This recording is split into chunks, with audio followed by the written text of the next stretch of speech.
You may think you know what the best Beyblade series is. You probably think it's Metal Masters Fury, or you're probably 2 years old and think it's Burst. Well, you are wrong, because the original Beyblade is the best, especially G Revolution. The story is the typical Beyblade season or the tournament, but there's a twist. Instead of the Blade Breakers being one team and protecting their title as world champs, Max, Ray, and Kai left Tyson because they wanted to be world champs, because we all know that Tyson was the world champ. No matter what people say, they could be a team, but we all know Tyson is the real world champion. So they left Tyson, and Tyson had to build his own team, and that's how the dynamic duo of Tyson and Daichi was created. When the tourney came around, the GOAT Tyson wasn't in the right headspace, because his friends, the people who he has been through thick and thin with, who has battled beside him for years, are now his competition. So for the first couple of rounds, he was getting cooked, I ain't gonna lie. Then he finally locked in, because the reason his bros wanted to battle him and the fact that he was being a lame, not going full power, had them heated. So he splashed his face with some ice water and got in his bag and started winning like crazy. You know it's Beyblade, so the battles were Dragon Ball level, especially when the Blade Breakers would battle. The first of their battles was Kai versus Ray, and that was peak. That boy Ray went Super Saiyan, and Kai started styling and had blazing feathers appearing out of thin air. Don't know how that happened, but it's Beyblade, I'll let it slide. Then Max and Tyson was awesome. These boys pulled out all the stops and started cooking. They were making tsunamis, tornadoes, just a whole bunch of natural disasters came in that stadium that day. And then there was the best battle in all Beyblade, Kai versus Tyson. They unloaded the bag and they even created their own dimension and just vibed out in space while they were battling. Sometimes Beyblade just be doing some random stuff for no reason, but since the Beyblade, you have to let it slide because it's awesome. After the tourney is where the bacon gets crispy, because I'm not gonna lie, I'm gonna give you a quick lore dump, but an old bad guy came back with some demons. This man Boris had Tyson and the gang shook because he was somehow able to take over the whole Beyblade industry, and Tyson wasn't going to let it slide because he's a bad guy. So he got the Blade Breakers together, and for those who don't know, the team consisted of Max, Ray, Daichi, and Tyson. So they had to run a 5v5, but some problems came up.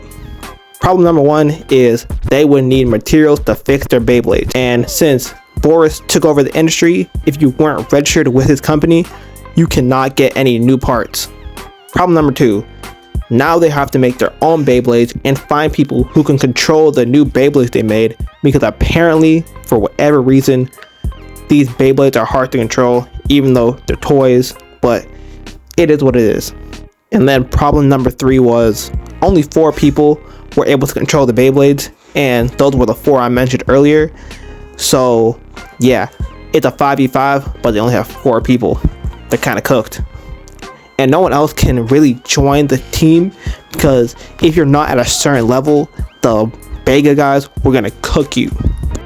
Then the only person they thought who had a chance to control the blades was Kai, but he got cooked in the worst way, and now he's homeless and depressed.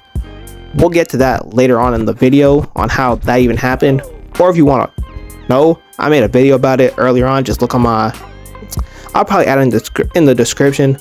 But okay, moving on. So with now only 4 people, they were trying to win in 3, but they were getting cooked.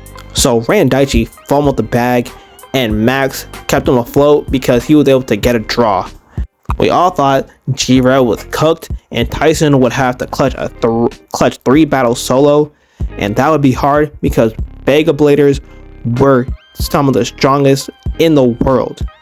But out of the darkness, the Phoenix arrived, and Kai came to get revenge on Brooklyn. Brooklyn was trying to dodge the action because he thought that Kai would be a waste of time, because he already beat Kai earlier on and it was easy for him. But Kai was on timing the whole time and wouldn't battle anyone else until Brooklyn came and fought him again. So arrogantly, Brooklyn thought it would be a light work battle, and boy was he wrong. Kai had the comeback of the century. He caught on fire, had a fire speech about the Blader spirit, and won. And then Tyson won his match, but let's get to the pancakes of the situation. Tyson versus Brooklyn. I'm not gonna lie, this battle was crazy because we think it's gonna be a regular final battle, you know, with collateral damage to the stadium, maybe a couple $100,000 of damage, nothing major. But Lord, I was wrong. They went OD. They started flying. Brooklyn somehow grew wings, and for whatever reason, Tyson could fly. He never did that before, but he can do it now. Don't know how, but let's keep pushing. Also, they destroyed the city, and I'm talking Power Ranger level of destruction when they're in the Megazord. And you already know taxes went up and insurance companies were denying claims. But Tyson won at the end of the day and saved the day, and people can now play Beyblade in peace. The end. Like, comment, subscribe, and play Beyblade.